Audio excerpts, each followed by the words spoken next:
Amma ba'd, fasubhanaka la ilma lana illa ma 'allamtana innaka antal alimul hakim.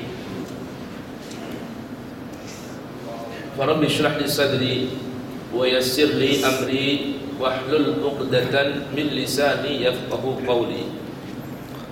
Allahumma inni a'udzu bika an nadilla aw nudall aw nazilla aw nuzal aw nadlima aw nudlam aw najhala aw yujhala alaina. Rabbana atina min ladunka rahmah wa hayyi' lana min amrina rasyada. Rabbana la tuzigh qulubana ba'da idh hadaitana wa hab lana min ladunka rahmatan innaka antal wahhab. Wa sallallahu ala sayyidina Muhammadin wa alihi wa sahbihi wa sallam walhamdulillahi rabbil alamin.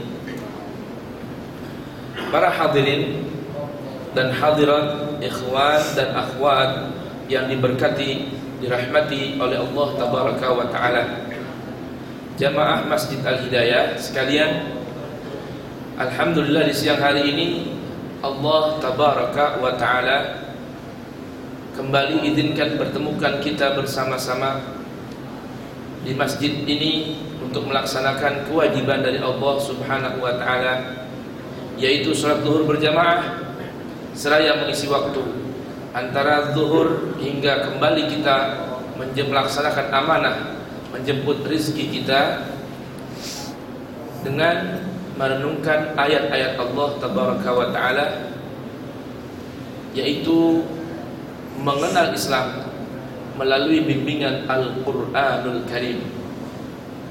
Beberapa hari lagi bulan suci Ramadan akan datang menghampiri kita. Di bulan Sya'ban ini, sebagaimana diriwayatkan dalam beberapa hadis, yaitu turunnya ayat Allah tabaraka wa ta'ala tentang kewajiban berpuasa. Itu turunnya ayat ini di bulan Sya'ban, kewajibannya di bulan Ramadan, yaitu firman Allah tabaraka wa ta'ala, ya ayyuhalladzina amanu kutiba alaikumus syiyam kama kutiba alal ladzina min qablikum la'allakum tattaqun. Di bulan Ramadan nanti adalah sebuah bulan yang Allah katakan dalam Al-Qur'an, Syahrul Ramadan alladzi unzila fihi al-Qur'an hudan linnasi wa bayyinatin minal huda wal furqan.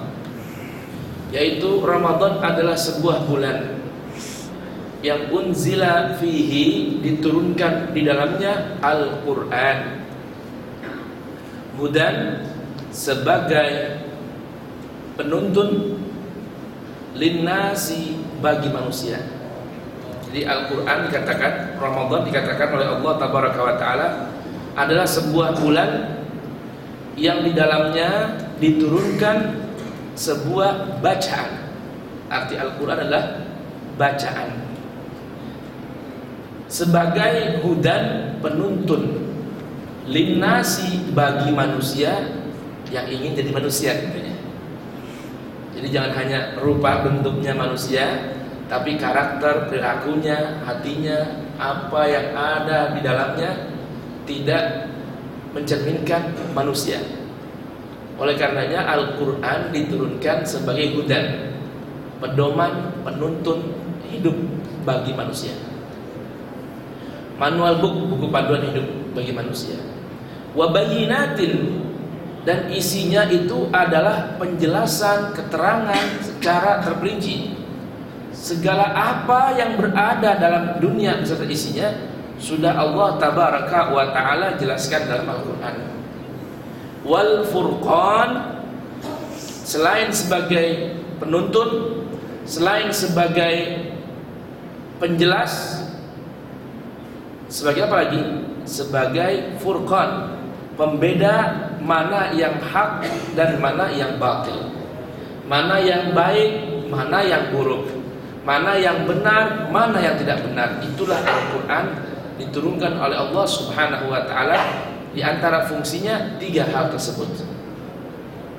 Maka dalam ayat lain Allah tabaraka wa ta'ala berfirman, Ya ayyuhan nasu qad ja'atkum mau'izatun min rabbikum wa shifaa'un lima fis suduri wa hudan wa rahmatun lil mu'minin. Wahai segenap manusia, qad ja'atkum mau'izatun, sungguh telah datang kepada kalian mau'izatun, pemberi peringatan, pemberi nasihat, pemberi wejangan, wasyifaa'un lima fis sudur, wasyifaa'un lima fis sudur, dan penyembuh, obat penyembuh. Jadi bukan hanya obat tapi penyembuh, lima fis sudur, untuk sesuatu yang ada dalam dada kita. Jadi penyembuh penyakit hati kita. Wahudan, dan sebagai penuntun, warahmatun, dan gambaran kasih sayang Allah, lil mu'minin, bagi orang-orang yang mengimani Al-Quran tersebut, orang yang benar-benar beriman. Jadi Al-Quran ini dan fungsinya sedemikian indah.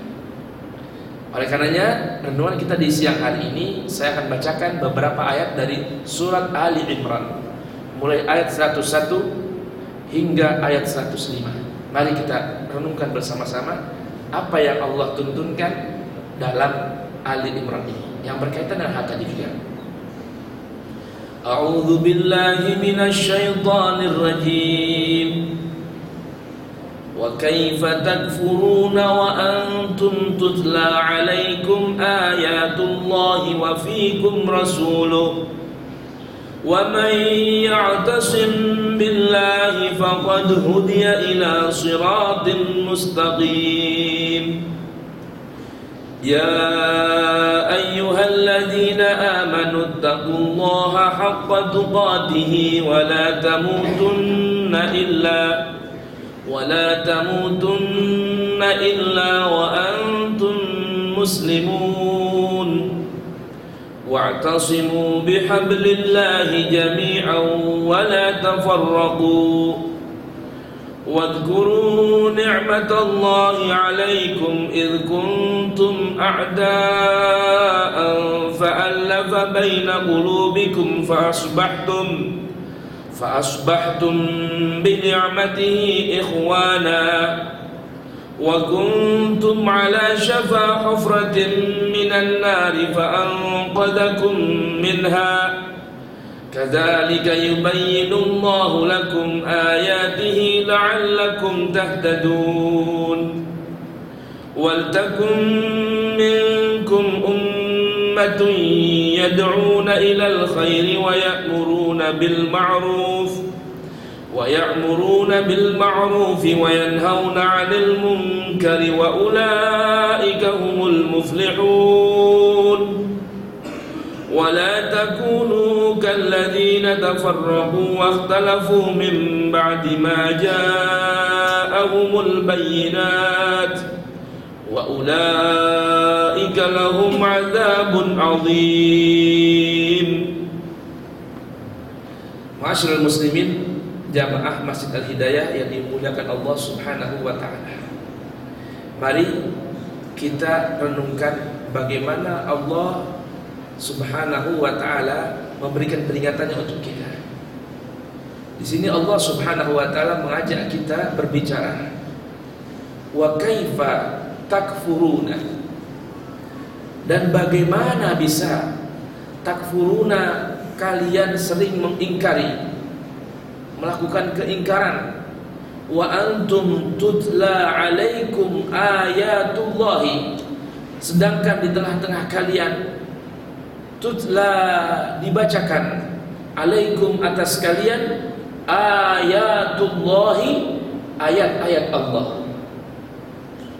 Ini fenomena yang terjadi di negeri kita terhadap kaum muslimin, kemunduran, keterbelakangan dari berbagai macam sisi kehidupan, duniawinya, ukhrawinya, pemerintahannya, dan lain sebagainya, antar kaum muslimin, silang pendapat yang menghantarkan kepada permusuhan. putusnya tali silaturahim, ini Allah Subhanahu wa ta'ala mengingatkan kita, bagaimana bisa kalian mengingkari, menjadi kufur terhadap Allah Tabaraka wa ta'ala atas berbagai nikmatnya. Indonesia ini hadirin, kalau kita mau lihat dan renungkan, kenikmatannya banyak sangat yang Allah anugerahkan kepada kita, bangsa Indonesia. Dari mulai atas langit hingga di bawah perut bumi. Namun sebegitu banyak nikmat Allah Tabaraka wa ta'ala, kita umat Islam banyak juga, tidak sedikit yang mengingkari hal tersebut. Hingga kemunduran, keterbelakangan dibanding umat-umat lain yang tidak beriman kepada Allah. Bahkan ditambah lagi dengan adanya sedikit isu yang menyebar di antara kaum muslimin, kita mudah terpancing hingga terjadi permusuhan, silang pendapat, ataupun putus hubungan silaturahim antara kaum muslimin dan mukminin. Ini Allah Subhanahu wa ta'ala ingatkan kita. Padahal kata Allah Subhanahu wa ta'ala, di tengah kalian dibacakan ayat-ayat Allah Subhanahu wa ta'ala. Lalu kalian di mana ini? Ayat Allah dibacakan, tidak ada yang mau merenungkan dan mengimaninya. Lebih banyak dari kita ini yang menuhankan pendapat, memberhalakan pendapat ketimbang mau kembali merujuk kepada Al-Quran.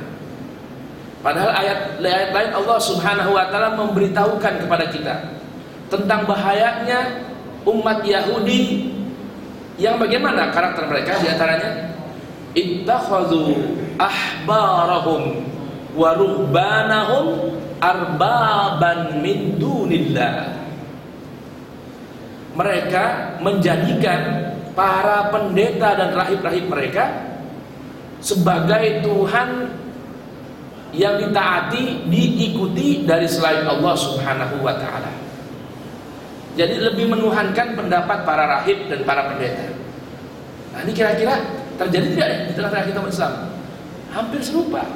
Kita lebih menuhankan pendapat seorang alim, ustadz, kiai, ulama ketika berseberangan dengan bimbingan Al-Quran, ketimbang kita mengikuti bimbingan dan tuntunan Allah dalam Al-Quran. Seakan-akan ustadz kita, guru kita, tokoh kita, ulama kita melebihi Allah pengetahuannya. Padahal dalam Al-Quran sudah Allah jelaskan berbagai macam keterangan-keterangan yang dapat kita jadikan sebagai panduan hidup kita.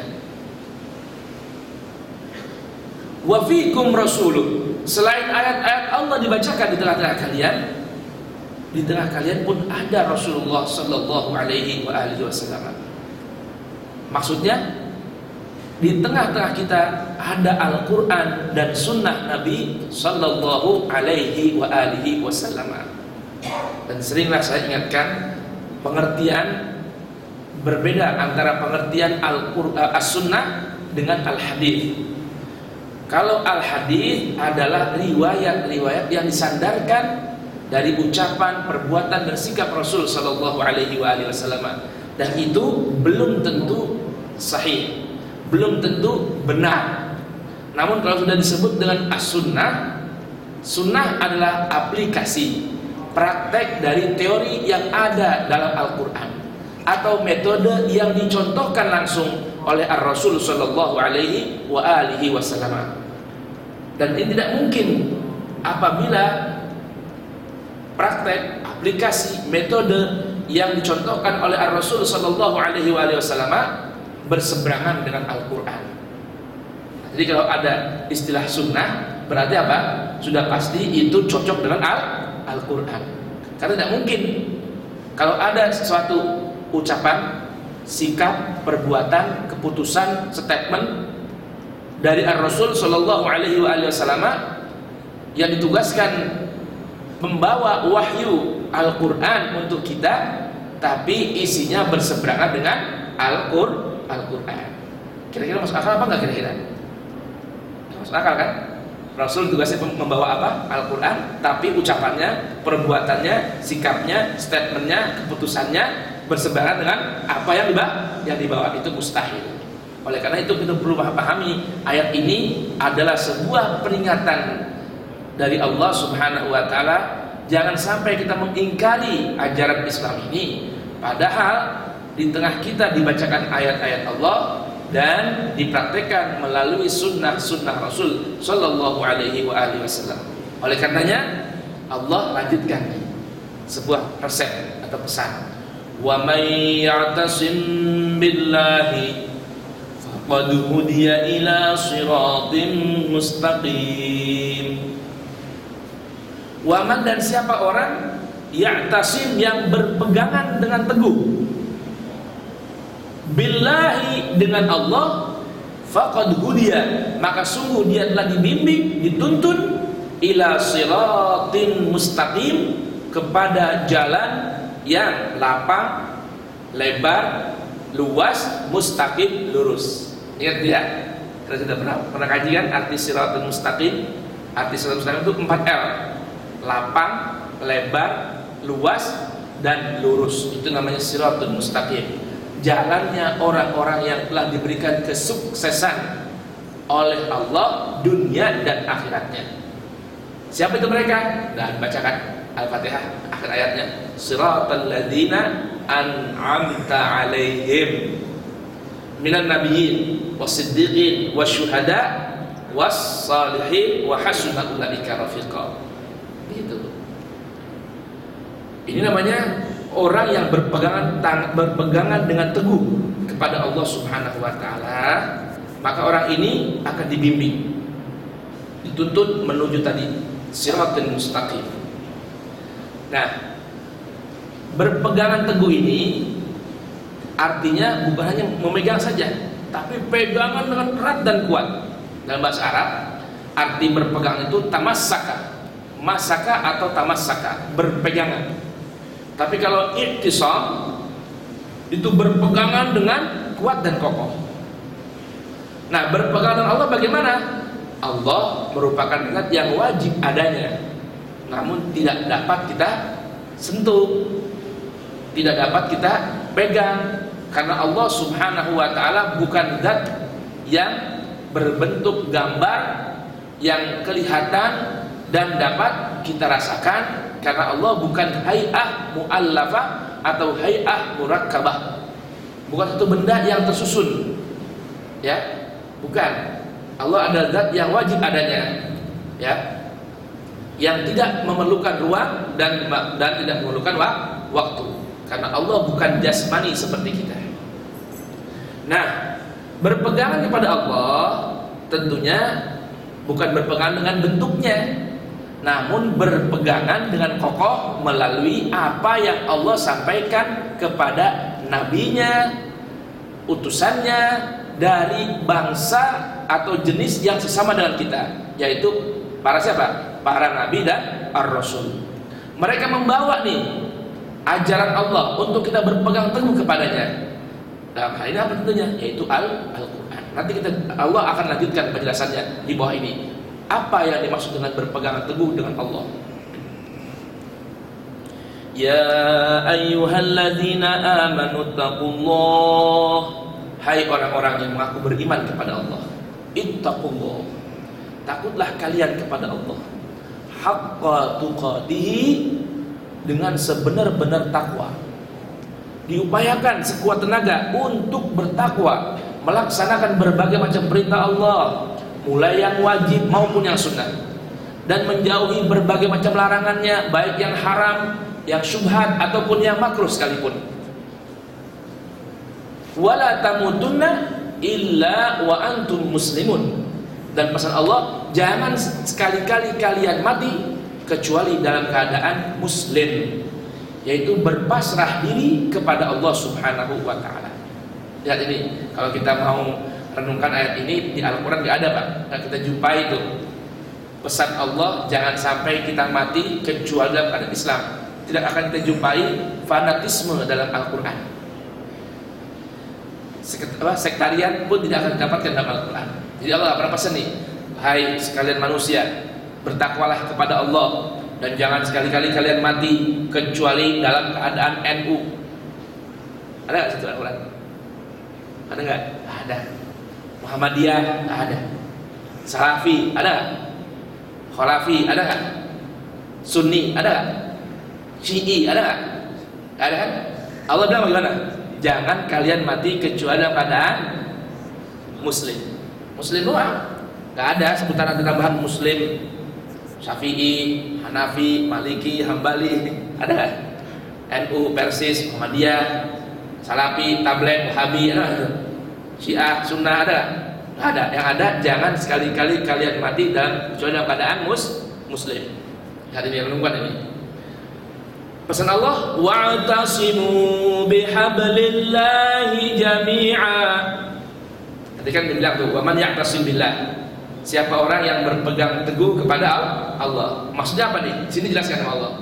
Wa'tasimu, maka berpegangan teguhlah, pegang erat-erat, pegang kuat-kuat. Bihablillahi, dengan talinya Allah. Jami'an, semua kalian. Nah, di sini Allah pesan untuk kita berpegangan teguh dengan apa? Dengan apa coba tadi? Talinya Allah. Nah, ini berarti ada dua permasalahan ini. Yang berpegangan teguh dan alat yang dijadikan untuk pegangan. Apa sebuah tali? Berarti ada dua kan? Ada pelakunya, ada bendanya. Sekarang kalau ada seseorang yang sudah berpegang dengan kokoh, erat dan kuat, tapi yang dijadikan pegangannya rapuh, kira-kira jatuh apa enggak kira-kira? Jatuh enggak? Jatuh. Semakin kita berpegang erat, itu talinya semakin rapuh, ya berarti gampang putus, akhirnya jatuh juga kita. Kejeblos lagi kita. Namun karena di sini hablullah, kita disuruh berpegangan kepada tali Allah. Tali Allah adalah Al-Qur'an. Hal ini dijelaskan baik dalam ayat dan sunnah ataupun hadis yang mutawatir, yang sangat kuat keabsahan sahihnya. Kata Nabi sallallahu alaihi wasallam, "Wal Qur'an hablullahil matin, al-mamdud minas sama." Kata Nabi sallallahu alaihi wasallam menjelaskan ayat ini, yang dimaksudkan tali Allah yang kokoh adalah Al-Qur'an, yang Allah julurkan dari langit ke bumi untuk kita berpegangan dengan kokoh kepadanya. Jadi kalau ada orang talinya kuat nih, tadi kan talinya rapuh, yang pegangan kuat, putus nggak? Putus. Sebaliknya, talinya kokoh, pegangannya nggak kuat, jatuh nggak? Jatuh. Maka pesan ini buat kita berpegang kepada benda atau tali yang kokoh pun berpegangannya dengan kuat.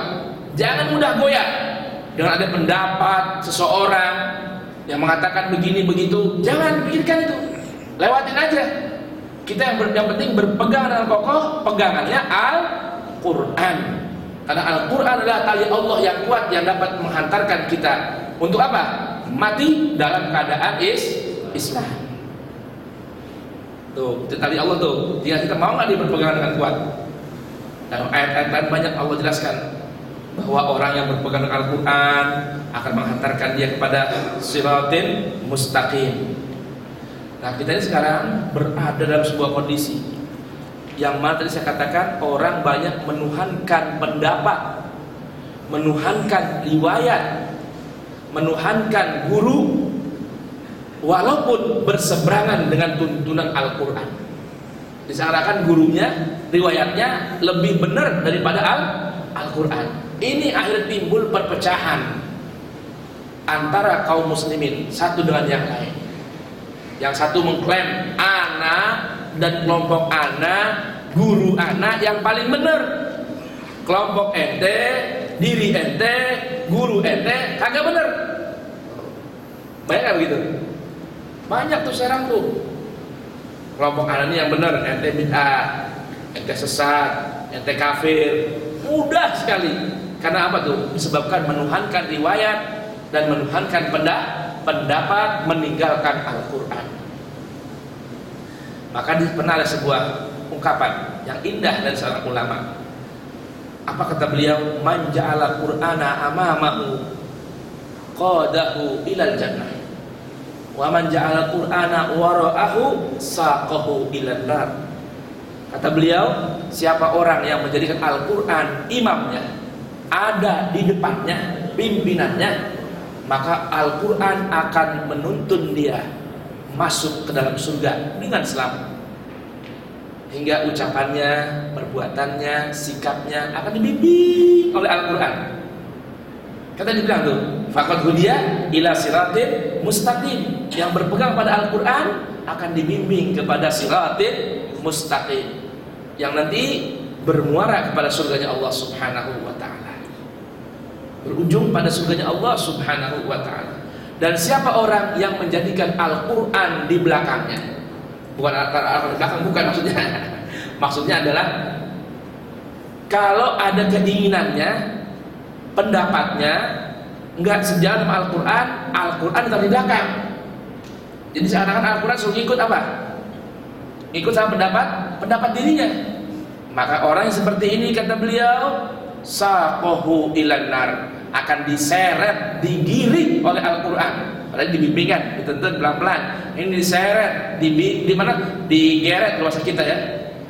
Kemana? Ke dalam api neraka.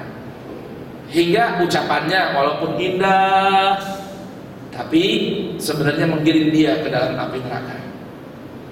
Terkadang perbuatannya ngajar, sama-sama ngajar juga, berceramah, tapi isinya mentadlilkan orang, menyesatkan orang, memberi label, menjustifikasi orang dengan kelompok bid'ah, kelompok dolal, kelompok fasad, kelompok fusuk, kelompok neraka. Itu namanya orang-orang tadi yang menjadikan Al-Quran di belakangnya. Nah, orang ini bagaimana bisa begitu? Karena doktrin dari gurunya, kelompoknya yang merasa paling benar, yang lain tidak benar. Itu tuh. Ya, baik. Maka Allah pesan nih, wa'tasimu, ayo berpeganganlah dengan erat dan kuat bihablillah, dengan talinya Allah, yaitu Al-Quran. Tali Allah yang paling kuat adalah Al-Quran. Hablullahil matin, yang gak akan rapuh, karena dibangun dari suatu keyakinan yang betul. Tidak mungkin kita membangun suatu bangunan di atas fondasi yang mudah runtuh. Nah, suruh berpegangan nih, tapi pegangannya gak kuat, yang benar, jangan setengah-setengah pegangannya. Udah talinya kuat karena Allah julurkan dari langit ke bumi, tapi megangnya setengah-setengah. Gitu loh. Megangannya nggak kuat. Jangan salahin kalau di jalan terpleset. Wala tafarraqu. Dengerin di sini kata Allah Taala. Wa'tasimu bihablillahi jami'an wala tafarraqu. Jangan kalian bercerai-berai. Nah, ini sebuah tanda nih. Kalau orang yang tidak beriktisam bihablillah, berpegangan teguh dengan talinya Allah yaitu Al-Quran, akan menjadi mudah bercerai-berai. Tuh. Ini digambarkan dari Al-Quran tuh, Ali Imran ayat 103. Kemudian Allah ingatkan nih, ini terjadi turun ayat kan kepada para sahabat yang dulu, tapi ini pun dapat diaplikasikan dalam kehidupan kita sehari-hari. Karena Al-Quran yufassiruhuz zaman. Al-Quran itu dapat ditafsiri oleh keadaan. Bukan berarti udah gak pakai, bukan. Ini terus sepanjang masa. Ini indahnya Al-Quran. Kalau ucapan selain ucapan Al-Quran itu akan paling laku di zamannya doang. Kalau kita punya statement berlaku sekarang, cocok dipakai, tapi belum tentu 10 tahun lagi bisa dipakai. Betul kan? Ya. Ini sekarang handicap, ya kan? Ini udah paling canggih nih. Sekarang 10 tahun lagi sudah paling jadi yang tidak canggih, yang udah kapan lagi dipakai untuk saat nanti 10 tahun lagi. Beda dengan Al-Quran. Allah ingatkan bagaimana? Wadhkuru nikmatallah. Ingatlah kalian akan nikmat Allah, yaitu Islam, Al-Quran, diutusnya Rasul membawa Al-Quran. Idh kuntum a'daan, tatkala kalian dulu saling bermusuh-musuhan. Fa'allafa baina qulubikum, lalu dengan adanya Al-Quran dan Islam ini, Allah harmoniskan lagi hati-hati kalian. Fa'asbahtum bini'matihi ikhwana, dan dengan Islam ini kalian menjadi saling bersaudara. Nah, sekarang orang sudah dalam keadaan Islam semua, mukmin semua. Kenapa harus bermusuh-musuhan? Harus saling serang menyerang. hanya karena perbedaan pendapat, padahal ada Al-Quran sebagai neraca ukurnya. Tolak ukurnya untuk menjustifikasi mana pendapat yang benar. Saya punya pendapat, Anda punya pendapat. Saya punya analisa, Anda punya analisa. Masing-masing mengklaim analisa saya yang benar, analisa Anda mungkin juga ada klaim yang paling benar. Nah, untuk mengharmoniskan perbedaan analisa ini, Al-Quranlah sebagai tolak ukurnya. Yang Allah katakan muhaiminan alaih, yang menjadi sebuah hegemoni atas segala hal. Itu Al-Quran, neraca tolak ukur. Kemudian kata Allah Ta'ala, wa kuntum ala syafa hufratin minan nar fa anqadzakum minha. Dulu kalian itu berada di bibir jurang yang dapat menjerumuskan kalian ke dalam api neraka. Fa anqadzakum minha, lalu Allah selamatkan dengan adanya Islam. Allah selamatkan dengan adanya turunkan Al-Qur'an yang dapat menyelamatkan kalian. Lalu kenapa kalian kok masih sampai sekarang masih ribut-ribut dulu? Padahal Al-Qur'an dibacakan di tengah-tengah kalian. As-sunnah diaplikasikan dalam gambaran kehidupan Rasul sallallahu alaihi wasallam. Kadzalika yubayyinullahu lakum. Demikianlah Allah akan selalu menjelaskan kepada kalian ayatihi, melalui ayat-ayat Allah. Ya, jelaskan untuk kalian ayat-ayat Allah, la'allakum tahtadun, agar kalian menjadi orang yang mendapatkan petunjuk dari Allah Subhanahu wa taala. Nah, pesan Allah nih, kalau ingin menjadi la'allakum tahtadun, ingin menjadi orang-orang yang mendapatkan petunjuk Allah Subhanahu wa taala, dibimbing hidupnya, dituntun kehidupannya, kata Allah, wal takum minkum, hendaknya ada dari kalian ummatun, sekelompok anak manusia, yad'una ilal khair, yang selalu, ingat ini, yad'una, redaksinya menggunakan arti selalu, terus menerus, mengajak ilal khairi, kepada kebaikan. Nah, kebaikan yang terbaik apa? Adalah Al-Quran. Ayo, hendaknya nih kalau mau jadi orang yang mendapatkan petunjuk, hidayah dari Allah dengan hidayah istimewa, maka hendaknya ada selalu di antara kita orang yang tidak henti, tidak bosan untuk mengajak kembali kepada Al-Quran, mengajak kepada kebaikan, karena semua isi Al-Quran adalah kebaikan. Nah, kemudian siapa lagi yang ingin mendapatkan petunjuk? Amalkan ini. Wa ya'muruna bil ma'ruf, yang selalu memerintahkan orang untuk berbuat kebaikan. Ma'ruf ini kebaikan yang ada dalam hati nurani kita. Ini hati nurani apa nih? Allah bikin bersih, hadirin sekalian. Bersih, hati nurani ini nggak bakal mau berbuat jelek. Maka ada bahasa kan, itu orang apa udah nggak punya hati nurani apa? Kan gitu ya. Apa sih hati nurani ini? Yang Allah ciptakan akan selalu ingkar, nggak seneng dengan suatu yang buruk secara fitrahnya. Namun dalam hati itu akan bisa bedain mana yang baik, mana yang buruk. Cuman kadang keadaan aja tuh yang bikin dia ikutin keburukan. Tapi hatinya menjerit. Itu namanya al-ma'ruf. Wa yanhauna 'anil munkar, dan selalu mencegah, melarang orang untuk berbuat munkar. Wa ulaika humul muflihun. 3 kelompok manusia ini yang Allah gambarkan tadi, siapa itu? Yang yad'una ilal khair, mengajak selalu untuk kembali kepada Al-Quran, al-khair, Al-Quran. Yang kedua, ya'muruna bil ma'ruf, merintahkan kepada yang baik, amar ma'ruf. Yang ketiga, nahi munkar. Wa ulaika humul muflihun, mereka itulah orang-orang yang mendapatkan keberuntungan, kesuksesan, kebahagiaan. Jadi kalau kita ingin sukses, bahagia, selalu beruntung, 3 hal ini jangan ketinggalin.